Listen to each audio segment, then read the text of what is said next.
Here we go. Malik Willis. This is the one. This is the barn burner. This is the one that my boy right here talks about. This is he convinced him. When I come to WoodwardSports, I come to party. I come to bring the pain, and that's what you want to do. Alex, you got a graphic for the booms? There we go. There we go. Here Talk we go. to us. Tell us what you mean by this. This is that type of NFL draft. Everybody is nervous. Whether it's Sauce Gardner talking about he's the best player, you're nervous because he played at Cincinnati. Whether it's Daxton Hill, who's now getting some steam because he's 4.3 in the 40, you're still worried about the things that he did during the season. He had a lot of those iffy games of whether it was Ohio State, whether it was another game in there that I want to say Michigan State.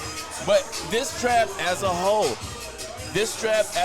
is so many question marks. So many question marks. Your typical NFL draft, the conversation about being nervous about bust is pick 1, pick 2, and then picks 25 to 32.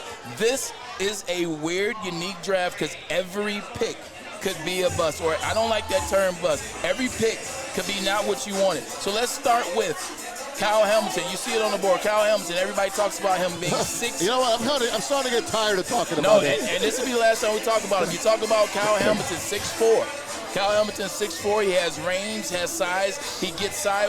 You can put it back up there, Alex. You can put it back up there. Keep it up. Yeah, we just keep it up there. Leave it up there. Yeah, just leave it up there. You talk about Kyle Hamilton. He has range. He has size. He had an amazing season his freshman year. You talk about he only played 7 games last year, but he's very stiff. He's very unknowing. It's a lot of question marks behind him. It reminds me of Isaiah Simmons. Isaiah Simmons was a guy from Clemson. He was a DN, outside linebacker. He was a safety. What is he going to do? Ran 4.38. Doesn't know what you're going to do behind him. That's what you're talking about. Another comparison, Sauce Gardner.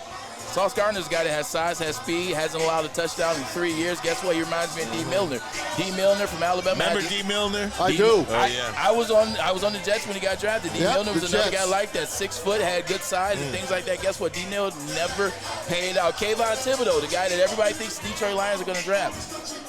Jesus Christ, this man has speed. He has moves. He has a resume of moves. But then you talk about, does he want to play football? Does he want to be locked in? Is it this? Is it that? Is it that? Barcavius Mingo. Browns.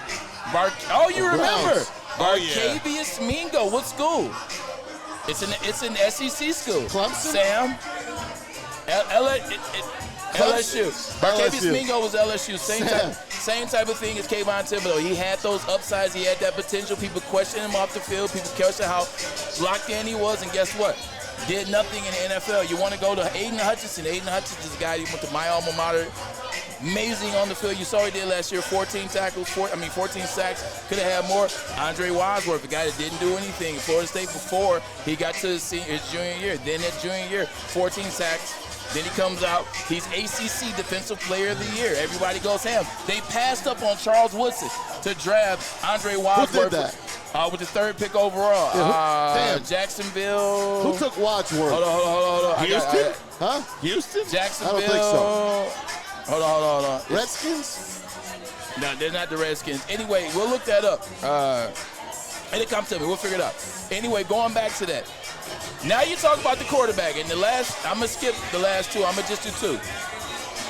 I love how you did that right there, though. Here we go. Malik Willis. This is the one. This is the barn burner. This is the one that my boy right here talks about. This is he convinced him. Malik Willis is the guy that you got to have now. You saw the Chiefs and Bills game. You got to have a guy that can be in those games. You got to have a guy that's athletic. You got to have a guy that can win you those games. Be that elite quarterback. Malik Willis is what they're now talking about. There was another quarterback that they talked about. There was another draft where there was a guy just like that. Guess what? It was Achilles Smith out of Oregon. It was Achilles Smith out of Oregon. Where did he go? Bengals. Cincinnati. He went to Cincinnati out of Oregon. And guess what? He couldn't get it accomplished down there, man. He never could translate that athletic ability into passing as well. That's a guy that you can compare to Malik Willis if you want to have this conversation. And the last one, Trayvon Walker. Trayvon Walker is a guy that I love. I'm high on. I think he's strong. I think he's physical. I think every time you see him on film, he's getting to the quarterback. He's getting in the backfield. He's also dropping back. You saw his pro day. Play like Tarzan. Look like Tarzan. Play like Jane. But he doesn't play like Jane. He plays like Tarzan. There was another guy that looked like that. His name was Vernon Golston. If you remember that name, that's because he went to high school around the corner. Cass Tech High School. We tried to get him in Michigan. He didn't want to go to Michigan. Well, actually, he wanted to go to Michigan. They didn't want him. Guess where he went?